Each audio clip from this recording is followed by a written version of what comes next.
청취자 여러분, 안녕하세요. 저는 경기 군포에 거주하는 30대 중후반 여성입니다. 남편과는 이혼했고, 현재 아빠가 물려주신 재산으로 새로운 삶을 살고 있어요. 고아로 어렵게 자라서 그런지 가족을 소중하게 생각하며 살았습니다. 어떻게든 내 가족만은 지키고 싶다는 생각이 강했어요. 하지만 가족도 가족 나름이더라고요. 돈만 밝히는 시모와 남편에게 정 떨어져서 이혼했습니다. 저와 아빠를 가족으로 생각하지 않는 그들을 저 역시 똑같이 버린 셈이에요. 그럼 지금부터 아빠가 제게 물려준 재산이 어느 정도인지도 모르고 구질구질하게 본인들 이익만 챙기려다 새된 시댁 이야기 들려드릴게요. 제가 기억하는 아빠의 모습은 딱 하나입니다. 보육원 앞에서 제게 짐가방과 10,000원짜리 지폐 몇 장을 쥐어주며 여기서 기다리라고, 몇 밤만 자면 돈 많이 벌어서 데리러 오겠다고 했어요. 엄마는 집 나간 지 오래고 아빠 혼자 저를 키우시다가 생활이 어려워 저를 보육원에 맡기셨습니다. 아빠가 일 나가면 늘 집에 혼자 있어서 그런지 보육원에 가는 게 싫지 않았어요. 아빠는 여기 들어가면 친구들 많아서 하나도 안 심심할 거라고 하셨거든요. 어려서 친구들 많다는 소리에 좋기만 했습니다. 아빠가 데리러 올 거라는 말을 철석같이 믿었어요. 그래서 해맑게 웃으며 아빠에게 손을 흔들어 줬고 저는 제 발로 보육원에 들어갔습니다. 그렇게 저는 버림받았어요. 아빠는 꼭 데리러 오겠다는 약속을 지키지 않으셨습니다. 제가 성인 되어 보육원을 나가는 날까지도 말이죠. 그동안 참 많은 일들이 있었습니다. 입양 갔다가 파양도 당하고 여러 보육원을 옮겨 다니며 자랐어요. 늘 부모가 없다는 그늘이 저를 가렸고 부모의 사랑받으며 자란 친구들을 부러워했습니다. 그러다 사춘기에 접어들고 고등학생이 되었을 때는 그깟 부모 필요 없다며 막 나가기도 했어요. 남들은 그랬습니다. 네 아빠는 절대 데리러 오지 않는다. 널 버린 거다. 저도 알고 있지만 그래도 마음 한쪽에 희망을 품고 살았어요. 조금 늦어도 좋으니까 언젠가는 꼭 데리러 왔으면 좋겠다는 희망을 안고 살았습니다.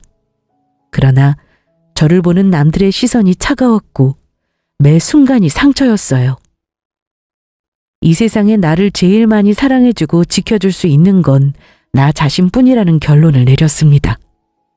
그렇게 저는 아빠를 잊고 홀로 서기를 시작했어요. 이 악물고 공부한 탓에 좋은 대학에 들어갈 수 있었고 졸업 후 대기업에 입사했습니다. 그러다 친구의 소개로 남편을 만나 결혼했어요. 처음 시댁에 인사드렸을 때 고아인 저를 탐탁치 않게 여겼지만 대기업에 다닌다고 하자 태도를 싹 바꾸더군요.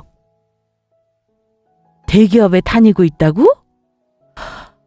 내가 알고 있는 그 회사에 다니고 있다는 거지? 거기 들어가려면 공부도 잘해야 되고 대학도 좋은 데 나와야 하는 거 아니야? 당연하지. 내 여자친구 서울대 나왔어. 아이고, 기특하기도 하지. 고아로 자라면서 많이 힘들었을 텐데 포기하지 않고 공부 열심히 했구나. 그래, 이렇게 악착같이 해야 성공하는 거야. 널 버린 부모는 네가 대기업에 다닌다는 말 들으면 땅을 치고 후회할 거다. 대기업 연봉이 얼마나 높은데. 성과금도 많고 대출도 잘 나오고.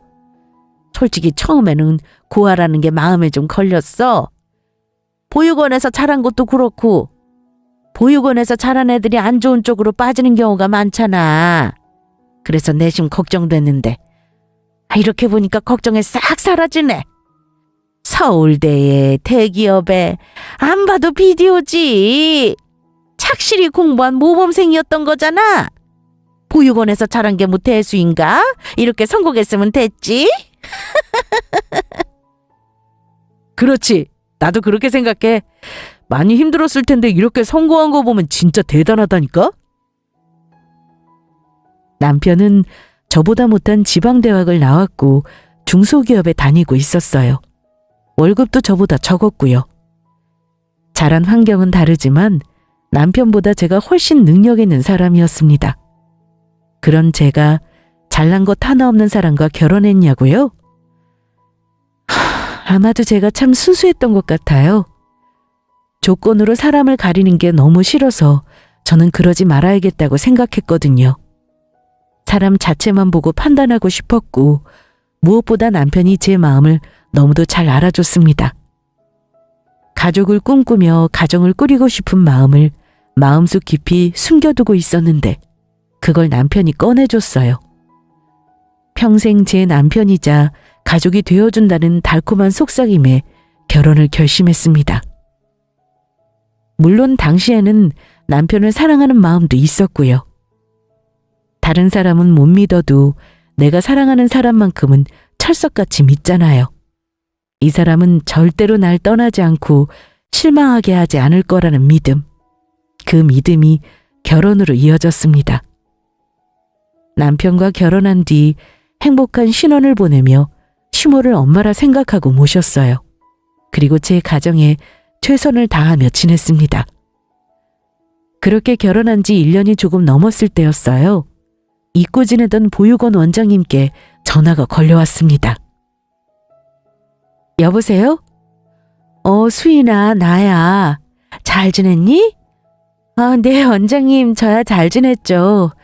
원장님은 별일 없으시죠? 그럼 나야 늘 똑같지. 참, 결혼했다는 소식 들었어. 늦었지만 축하해. 네, 감사합니다. 그런데 제 번호는 어떻게 하셨어요? 지영이한테 물어봤어. 다행히 지영이가 수인이 내 연락처를 가지고 있더라고. 너한테 중요하게 해줄 말이 있어서 이렇게 전화했어. 그러셨구나. 무슨 일 때문에 그러시는데요? 수인이 네가 어떻게 받아들일지는 모르겠지만 그래도 알려줘야 할 것 같아서. 네 아빠 말이야. 얼마 전 연락이 닿았어. 너를 애타게 찾고 있다는구나. 한번 만나봤으면 하시던데 네 생각은 어떤지 궁금해서. 한번 만나보는 게 어떻겠니? 오랜만에 연락한 원장님은 잊고 있었던 아빠를 기억나게 해주셨습니다. 제게 아빠란 존재는 미움과 원망이 가득한 애증의 존재였어요. 여태 나타나지 않다가 왜 갑자기 날 찾은 건지 혼란스러웠습니다. 원장님은 제가 싫다면 안 봐도 상관없지만 그래도 마지막으로 한번 만나보는 것도 나쁘지 않을 것 같다고 하셨어요. 그래서 생각할 시간이 필요하다고 했고 정리되는 대로 연락을 드린다고 했습니다. 그러자 원장님이 그러시더군요. 아빠에게 시간이 얼마 남지 않았다고요. 그게 무슨 말씀이세요? 시간이 얼마 남지 않았다뇨? 자세한 건 나도 모르지만 암이라고 하더구나. 지금은 병원에 입원 중이고 많이 아프신 것 같아. 네 아빠에게 허락된 시간이 어느 정도인지는 모르겠지만 하루빨리 생각 정리해서 만나보는 게 좋을 것 같아. 내가 아빠를 원망하는 마음은 잘 알아. 하지만 그래도 내 아빠잖니. 어쩌면 이번이 마지막으로 보는 기회일지도 모르고. 그 말을 듣고 마음이 더욱 복잡해졌습니다. 멀쩡하게 나타나도 심란할 판인데 아프다고 하니까 이상하게도 화가 나더군요. 날 버리고 떠났으면 잘 살기라도 하지. 이런 병은 뭐하러 걸려서 마음 약해지게 하는지 눈물이 북받쳤어요. 한때 이런 생각을 했습니다. 아빠가 날 데리러 오지 않을 거라는 걸 잘 알지만 그래도 혹시나 날 찾아온다면 어떨까 라는 생각을요. 만약 아빠가 저를 찾아온다면 왜 이렇게 늦게 왔냐고 원망 섞인 내뱉다가도 보고 싶었다고 기다렸다고 말하고 싶었습니다. 어린아이처럼 아빠 품에 안겨서 엉엉 울고 싶었어요. 늘 생각으로만 했는데 진짜 아빠를 만날 기회가 생겼는데 섣불리 용기가 나지 않았습니다. 머릿속으로 무슨 말을 할지, 어떤 대화를 나눌지 수도 없이 상상했는데 진짜 만날 기회가 오자 백지 상태가 되어버렸어요. 어쩌면 제게 아빠란 존재는 상상 속의 인물로 남아있는데 실제로 만난다고 생각하니 이상하게 받아들여지는 듯 했습니다. 저는 더 이상 어린아이가 아니고 시간도 많이 흘렀으니까요. 며칠 동안 머리가 터지라 많은 생각을 했습니다. 아빠를 만나야 할지 말아야 할지 많이 고민했고 끝내 결론을 내렸어요. 둘 중 후회되지 않는 걸 선택하기로 했습니다. 만나지 않고 후회하는 것보다 만나고 후회하는 게 더 낫겠다 싶더라고요. 그리고 아빠에게 묻고 싶은 말이 있었습니다. 왜 데리러 오지 않았느냐고. 정말 나를 버린 거냐고 묻고 싶었어요. 비록 아빠는 날 버렸지만 난 서울대 나오고 대기업 다니면서 이렇게 잘 살고 있다는 모습도 보여주고 싶었습니다. 당신이 날 버려도 난 나를 버리지 않았다는 걸 똑똑히 보여주고 싶었어요. 그렇게 저는 아빠를 만나기 위해 원장님께서 알려주신 주소로 향했습니다. 아빠는 병원에서 지내다가 퇴원하고 집으로 돌아오셨다고 했어요. 아빠가 사는 집의 대문을 열고 들어가자 작은 마당이 보였습니다. 그곳에는 예쁜 꽃들이 심겨져 있었고 한쪽에는 귀여운 강아지도 있었어요. 아빠는 휠체어에 앉아 뛰어노는 강아지를 바라보고 계셨죠. 그리고 이내 우두커니 서 있는 저를 발견하시고는 짓고 있던 미소를 거두셨어요. 한참 동안 제 얼굴을 빤히 쳐다보시더군요. 아빠의 두 눈은 그렁그렁 눈물이 차올랐습니다. 굳이 제 소개하지 않아도 한눈에 알아보시더라고요. 제가 아빠의 딸이란 걸요. 수인이니? 수인이구나.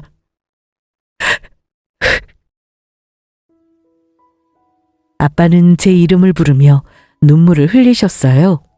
저 역시 그런 아빠를 보며 참았던 눈물을 흘렸습니다. 못 본 사이에 많이 컸구나. 어릴 적 얼굴이 남아있기는 한데 젊은 시절 네 엄마 얼굴을 쏙 빼닮았어. 그래, 결혼했다면서? 아빠 없이 혼자 결혼하느라 힘들었지? 보육원 원장님께 네 이야기 들었어. 힘든 환경 속에서도 공부 열심히 했다며. 그 어렵다는 서울대에 다 가고 지금은 대기업에 다니고 있다지? 정말 대견하구나. 아빠 없이 이렇게 훌륭하게 잘 커져서 정말 고마워. 오랜만에 만난 아빠는 많이 늙었지? 병까지 얻어서 이렇게 휠체어 신세나 지고. 참 우리 딸이 왔는데 내가 뭐라도 내와야지. 거기 그렇게 서 있지 말고 어서 이리 와서 앉아. 얼른 가서 마실 거랑 과일 가져올게. 됐어요. 우리가 얼굴 마주보고 차 마실 사이는 아니잖아요. 사실 아빠가 너무 원망스럽고 미워서 안 볼 생각이었거든요. 그런데 원장님께서 그러시더라고요. 한 번은 만나보라고. 그래서 온 거예요. 많이 아프시다면서요? 죽기 전에 마지막으로 저한테 사과하고 죄책감 덜어보려고 그러시나 본데 그러지 마세요. 저는 아빠 죽어도 용서 못해요. 아니, 안 해요. 아빠가 너무 싫지만 그래도 한 번은 묻고 싶은 게 있어서 왔어요. 왜 날 데리러 오지 않았어요? 사는 게 힘들어서 어쩔 수 없이 버렸다 이런 뻔한 말 하겠지만 그래도 아빠한테 직접 듣고 싶어서 묻는 거예요. 원망 섞인 저의 물음에 아빠는 고개를 떨구고 죄인의 표정을 지었습니다. 그리고 이내 본인의 지갑을 꺼내더니 그 속에서 낡은 사진을 한 장 펼쳐 보이셨습니다. 사진 속에 해맑게 웃고 있는 사람은 어린 시절의 저였어요. 얼마나 사진을 들여다봤는지 세월의 흔적이 고스란히 남아 있었습니다. 아빠는 떨리는 손으로 사진 속에 제 얼굴을 쓰다듬으시더니 이내 서글픈 눈빛으로 저를 쳐다보며 말씀하셨어요. 버린 게 아니야. 아빠는 단 한 번도 우리 딸을 버린 적이 없어. 다른 남자랑 바람나서 네 엄마 그렇게 집 나가고 나 혼자 어린 널 키워야 했지. 그때 아빠는 아주 부족한 사람이었어. 하나뿐인 딸 어떻게든 잘 키워보고 싶었는데 하는 일마다 마음대로 되지 않더구나. 그래, 너 하나 책임질 능력이 없는 사람이었지. 이렇게 살다가는 죽도 밥도 안 될 것 같아서 하는 수 없이 널 그곳에 두고 왔어. 어린 널 혼자 그곳에 두고 오는데 심장이 갈갈이 찢어지는 것 같았다. 몇 번이고 다시 돌아갈까 흔들리기도 했지만 그때마다 이 악물고 버텼어. 내 한 몸 부서지는 한이 있더라도 악착같이 돈 벌어서 꼭 너를 찾으러 가겠다고 다짐했지. 그렇게 나는 잠자는 시간도 줄여가면서 일만 했다. 네가 너무 보고 싶은 날에는 이 사진으로 마음을 달래며 힘을 내곤 했어. 널 그곳에 두고 왔는데 돌아갈 때는 같이 살 집 정도는 마련해야 한다고 생각했거든. 어릴 때 네가 아빠한테 한 말 기억하니?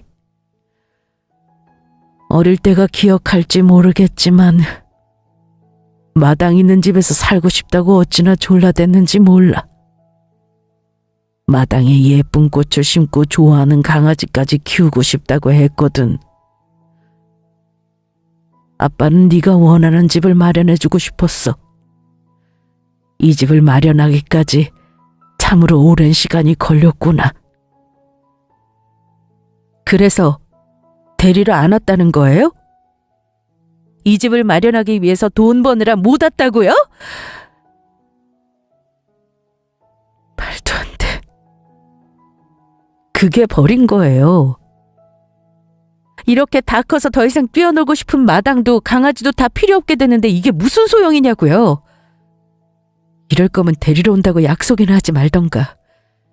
날 버린 걸 알면서도 언젠가는 아빠가 올지도 모른다는 희망을 안고 살았어요. 그냥 애초에 버린다고 말했으면 그딴 희망 없이 살았을 거라고요. 미안하다. 아빠가 정말 미안해. 그런데 아빠는 정말 널 버리지 않았어.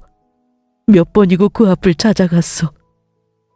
네가 너무 보고 싶어서 몰래 얼굴이라도 보려고 찾아갔는데 널 볼 때마다 가슴이 더 아파서 참을 수가 없더구나. 부족한 나 때문에 네가 고생하는 게 견디기 어려울 만큼 괴로웠어. 그래서 그 뒤로는 안 갔다. 널 보면 마음이 약해질까 봐 죽을 힘으로 버텼어. 그러다 하루는 너 없이 사는 게 의미 없다는 걸 깨달았지. 그래서 널 데리러 갔어.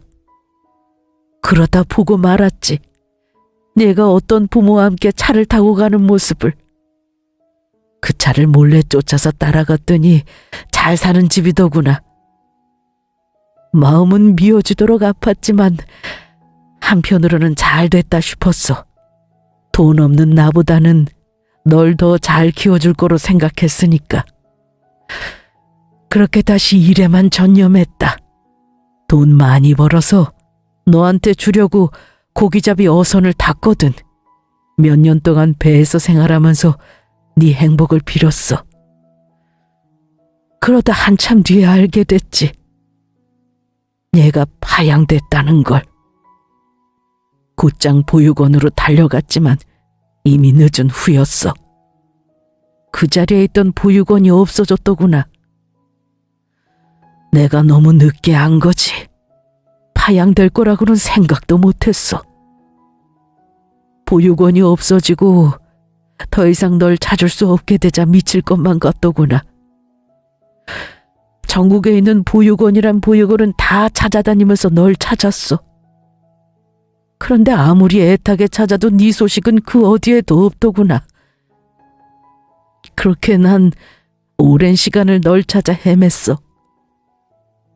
그러다 지금의 원장님을 만나게 됐고 입양되면서 이름을 개명한 사실을 알게 되었다. 그래서 더욱더 널 찾기 힘들었던 거야. 아빠의 말을 듣고 저는 큰 충격에 빠져 하염없이 눈물을 흘렸습니다. 맞아요. 저는 어릴 때 입양되면서 이름을 개명했습니다. 수인이에서 수아로요.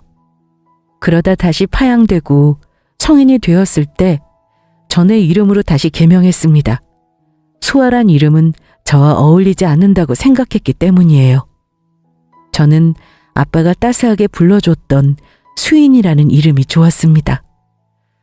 그래서 뒤늦게 되찾았는데 아빠의 말을 들으니 알겠더군요. 그동안 나를 버렸다고 크게 오해하고 있었다는 것을요. 제가 알지 못한 사정이 있었던 건데 그것도 모르고 아빠를 원망하고 미워했던 게 너무도 죄송했습니다. 미안해, 수인아. 아빠가 너무 늦었지? 몇 번만 자면 데리러 온다고 약속했는데 수십 년이 흘러서야 이렇게 만났구나. 날 용서하기 쉽지 않겠지만 그래도 같이 밥이나 함께 하면 안 될까? 아빠 얼굴 꼴 보기 싫겠지만 그래도 죽기 전에 우리 딸이랑 같이 얼굴 마주보면서 밥 한 번 먹고 싶어. 아빠로서 뭐 하나 해준 건 없지만 따뜻한 밥이라도 한 끼 먹이고 싶어서 그래. 그래야 편히 눈 감을 수 있을 것 같아. 아빠가 수인이 좋아하는 거로 차려줄 테니까 조금만 기다려. 아빠는 제게 뭔가를 해줄 수 있다는 생각에 기쁜 표정을 지었습니다. 휠체어에서 가볍게 몸을 일으키더니 부엌으로 가서 밥을 차렸어요. 식탁에 차려진 음식들은 어린 시절 죄다 제가 좋아했던 음식들이었습니다. 그걸 보니까 눈물이 울컥 나오려고 했어요. 아빠는 계속해서 밥 위에 반찬을 올려주고 손수 생선에 가시까지 발라주며 챙겨주셨습니다. 됐어요. 어린애도 아니고 제가 알아서 먹을 수 있어요. 나한테는 어린애나 마찬가지야. 옆에서 우리 딸 잘하는 걸 못 봐서 그런지 나한테는 그때 그 시절로 멈춰 있어. 아직도 아빠가 손길이 필요한 어린아이 같아. 부모가 있다는 건 참으로 행복한 일입니다. 아빠에게 받은 맹목적인 사랑이 싫지 않았어요. 아빠에게 저는 아직도 그 시절의 어린 꼬마였습니다.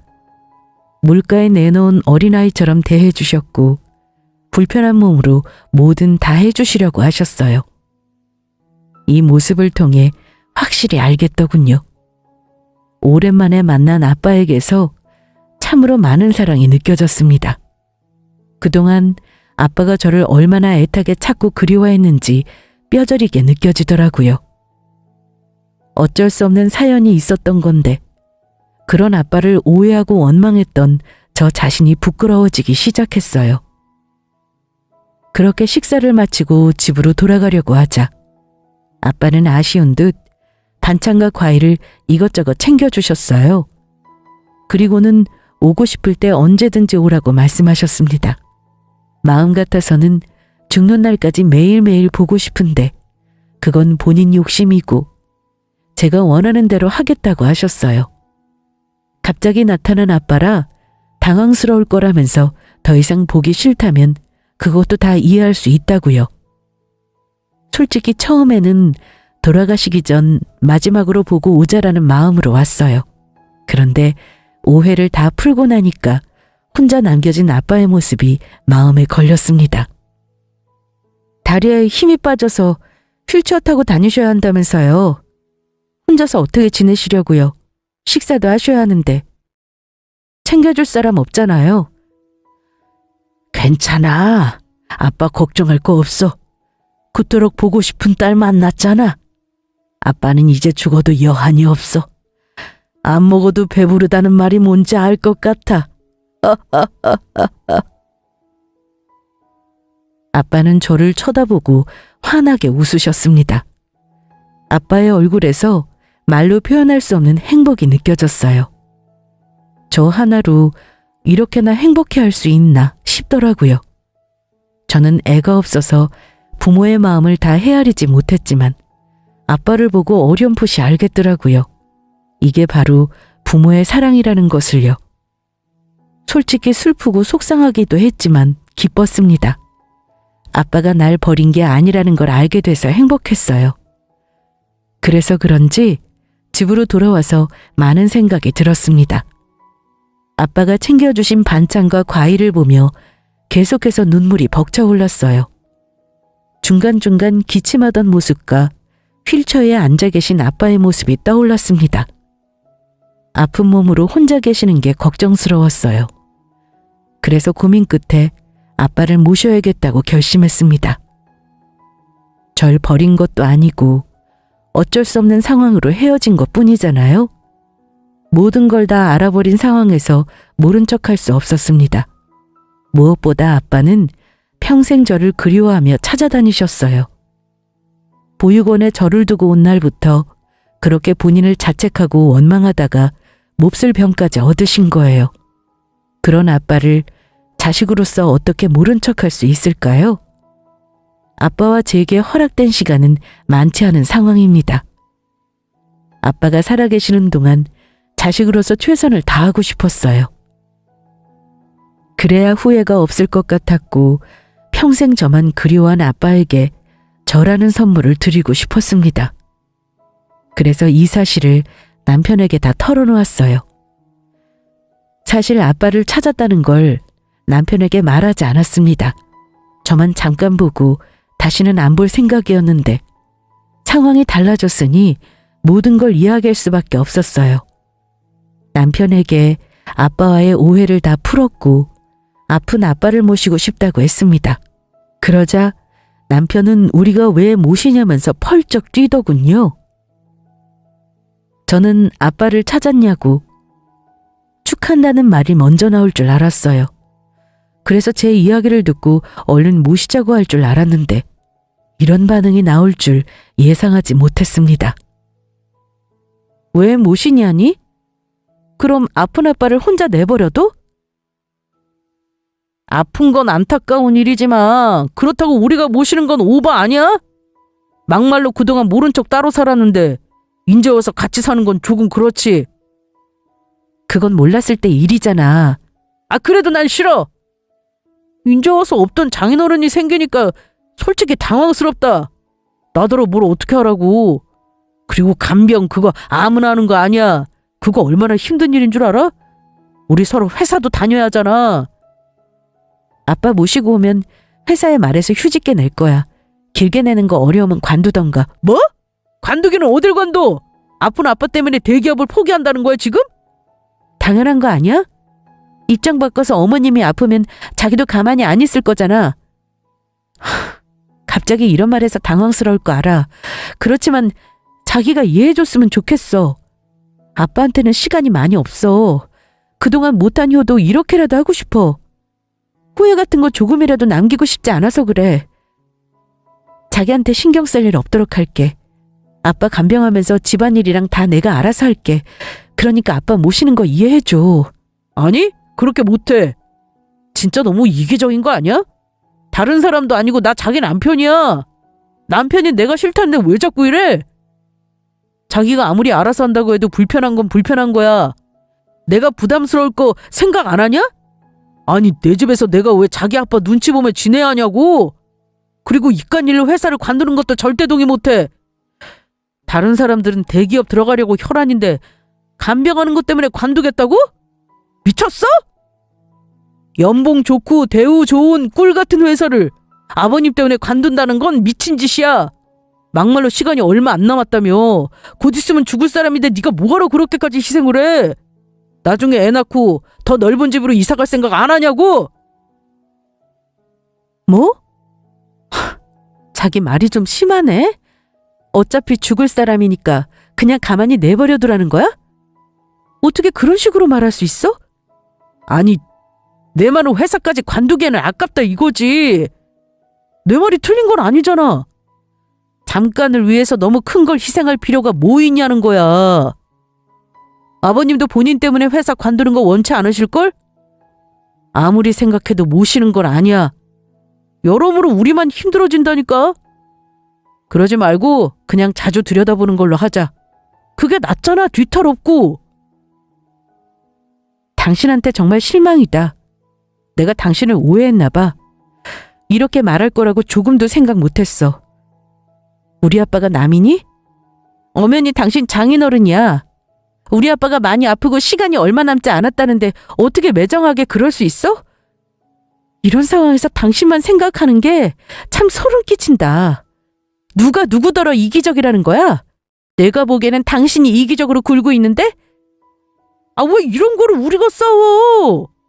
굳이 모실 필요 없잖아. 자주 들여다보면 될 일을 왜 이렇게 감정적으로 나와? 됐어. 당신이 뭐라고 해도 난 아빠 모셔올 거야.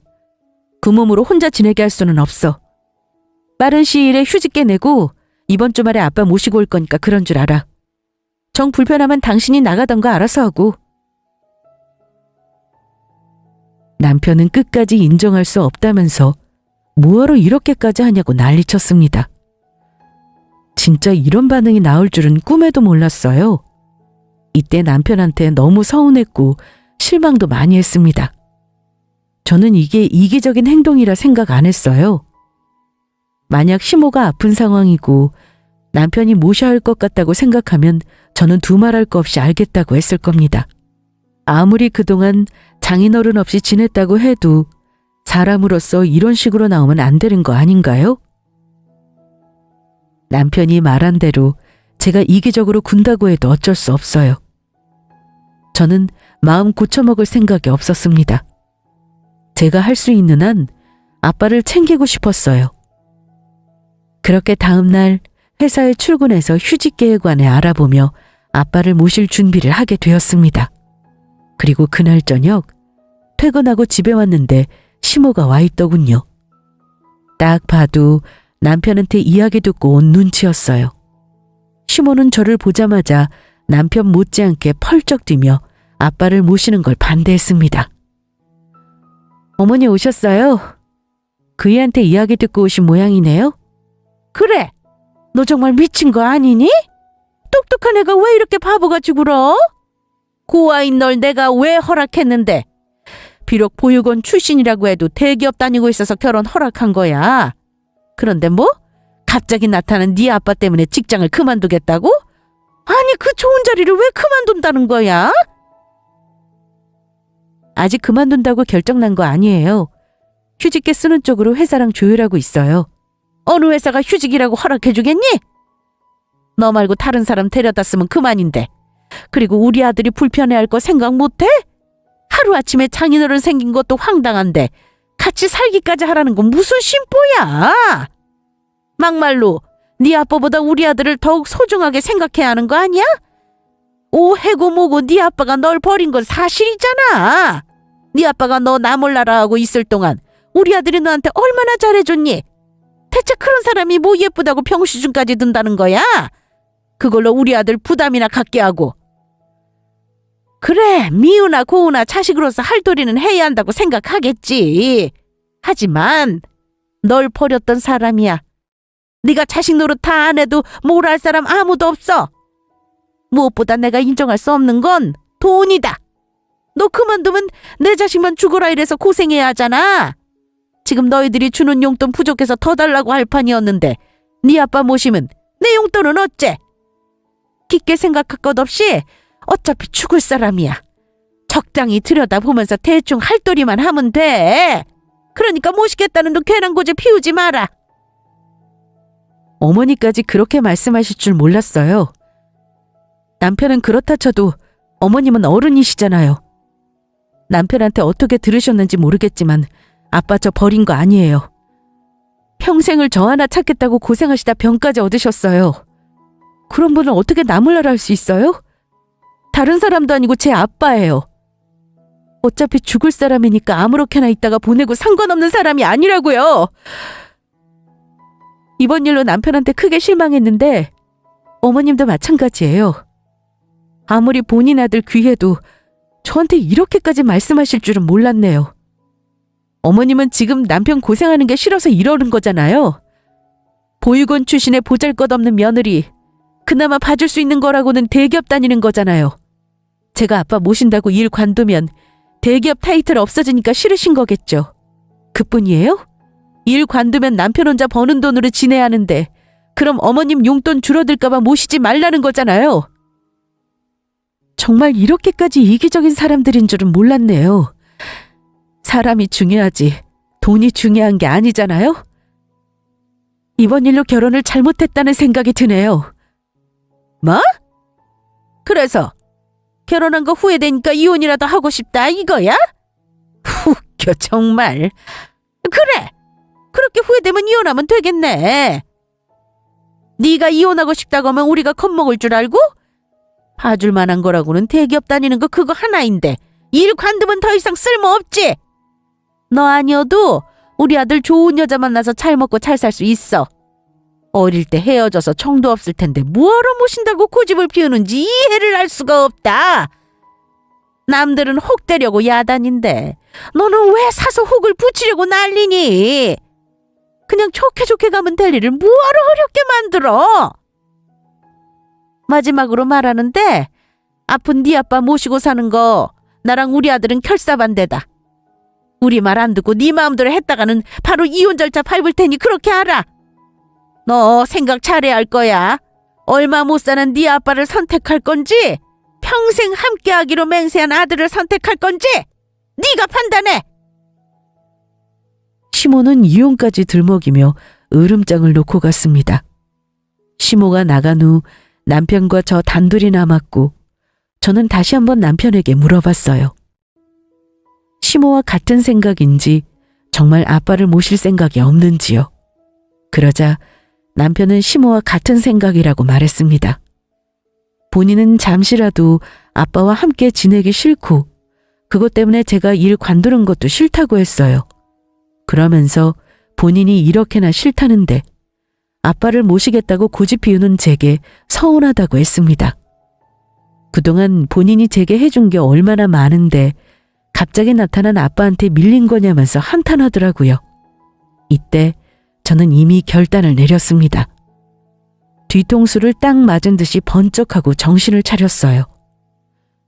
제가 뭐가 부족해서 이런 남자랑 결혼 생활을 유지하나 싶었습니다. 본인밖에 모르는 이기적인 인간에다 돈에 환장한 집안인데 더 이상 결혼 생활을 유지하는 게 의미 없다고 생각했어요. 아무리 갑자기 나타난 아빠라고 해도 저한테는 소중한 아빠예요. 그거 하나 헤아리지 못하는 사람이 제 가족이라 할 수 있을까요? 미련 없이 이혼을 결심했습니다.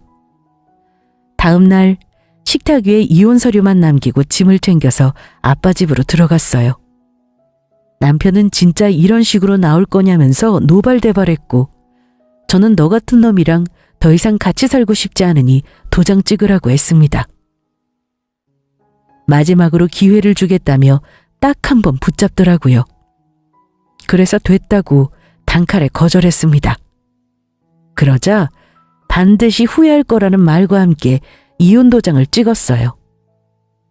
그렇게 우리는 이혼했고 저는 아빠 집에서 아빠를 간호하며 소중한 시간을 보냈습니다. 그리고 정확히 2달 후 아빠는 제 곁을 떠나셨어요.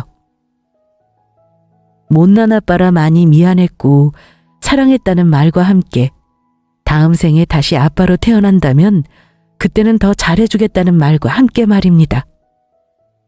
말이 간호지 저는 아빠와 함께 있으면서 과분한 사랑을 받았어요. 오히려 아빠가 제 마음을 간호해 주셨습니다. 아빠의 죽음을 받아들이기까지 힘들었지만 아빠의 마지막 가는 길 정성껏 모시고 싶었어요. 그래서 장례식 내내 조문객으로 오시는 분들을 정성껏 모셨습니다. 그렇게 마지막 날을 앞두고 있는데 초대하지 않은 사람 시모와 남편이 장례식장을 찾아왔어요. 뭐야? 당신하고 어머님이 여긴 어떻게 알고 왔어? 친구놈한테 들었어.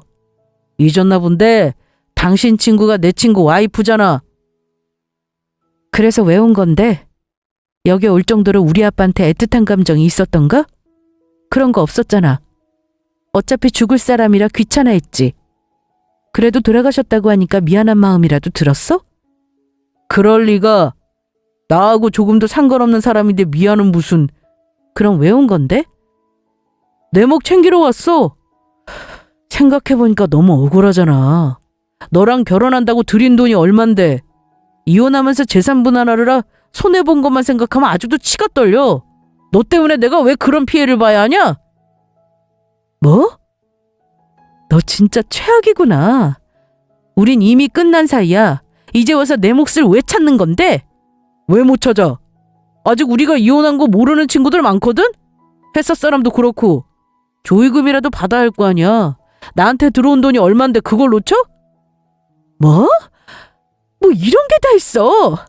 우리 아빠 모시기 싫다고 이혼한 주제 어디서 조의금 타령이야? 내가 그렇게 둘 것 같아? 됐으니까 당장 나가. 우리 아빠 마지막 가는 길 어지럽히지 말고 여기서 당장 꺼지란 말이야. 아, 이거 왜 이래? 내 몸을 알아서 챙겨간다니까. 사람들 많이 와서 슬퍼해주면 너도 나쁜 거 없잖아. 그래. 네 아빠 한평생 외롭게 살았을 텐데 마지막 가는 길 많은 사람이 배웅해주면 네 아빠도 좋아하실 거 아니냐. 글쎄 그딴 거 필요 없다고. 당장 안 꺼져? 경찰 부르기 전에 얼른 꺼지라고. 이렇게 지독한 인간들은 처음입니다. 우리 아빠 죽음을 슬퍼하러 왔다고 해도 기가 찰 노릇인데 조의금 챙기러 왔다고 하니까 열받아 죽는 줄 알았습니다. 우리 아빠의 마지막 가는 길을 이딴 식으로 더럽히다니 용서할 수 없었어요. 그래서 간신히 참고 나가라고 말했지만 들은 척도 안 했고 경찰을 불러야 하나 고민하면서 남편과 신랑이 하고 있었어요. 그리고 그 순간 검은색 정장을 입은 중년 남자가 장례식장 안으로 들어왔습니다. 아빠의 이름을 부르며 그 누구보다 구슬피 우셨어요. 장원아, 야, 이 자식아, 그렇게 가버리면 나더러 어쩌라고. 너한테 진빚도 다 못 갚았는데 이렇게 가버리면 어쩌란 말이야.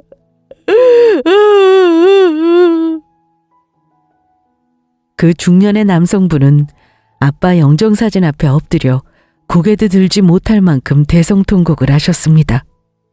친딸인 저보다도 슬퍼하는 모습에 남편과 신랑이를 멈추고 쳐다보게 됐어요. 저는 그분께 다가가 아빠와 어떻게 아시는 사이냐고 조심스레 여쭤봤습니다. 그러자 고개를 들어 저를 쳐다보시더니 제 이름을 불러주셨어요. 네가 수인이구나. 저를 아세요? 그럼 난 네 아빠랑 오래된 친구야.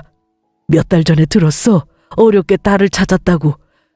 안 그래도 내가 수인이 너한테 미안하다는 말을 꼭 전하고 싶었어. 미안하다. 네가 보육원에서 자란 건 이 못난 아저씨 때문이야. 네? 그게 무슨... 하던 사업이 힘들어져서 장훈이한테 보증을 좀 서달라고 했어. 그 당시 다들 가망이 없다면 내게 등을 돌렸지만 장훈이만큼은 내 손을 잡아줬지. 어떻게든 다시 일어서는 모습을 보여주고 싶었는데 내가 너무 욕심을 부렸어. 일이 틀어지면서 네 아빠는 큰 빚을 떠안았고 나는 그 죄책감에 친구를 볼 수 없었지. 아니, 비겁하게 도망갔어. 나 때문에 생활이 힘들어졌고 결국 네 엄마가 집을 나갔다. 그리고서 너를 보육원에 보낸 거야. 창원이는 어린 날 고생시키고 싶지 않았던 거야. 본인이랑 있으면 힘들 게 뻔하니까. 그렇게 널 보내고 미친 듯이 일만 하다가 내가 파양된 걸 알고 그때부터 전국을 돌아다니면서 널 찾았다. 스스로 자책을 많이 했어. 이게 다 본인 때문이라고. 얼마나 마음고생을 많이 했으면 그런 병이나 걸리고. 내가 죄인이지.